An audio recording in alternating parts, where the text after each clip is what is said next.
Reshoring and retirement are slated to create 4 million manufacturing jobs between now and 2030. A study from Deloitte says that America should be able to fill about 1.9 million of the 4 million open jobs.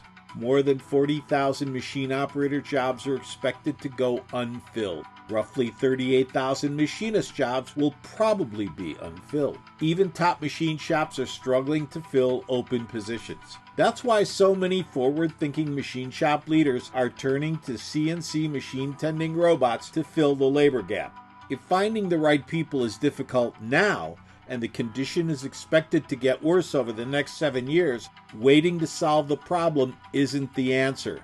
The idea is to run jobs with less labor because you have a robot, not trying to run jobs with less labor because you don't have the people. To discover more about how our machine-tending robots can help your machine shop thrive, call us at 866-952-9020 and then press 1 to talk with a human. RoboJob USA, first in CNC automation.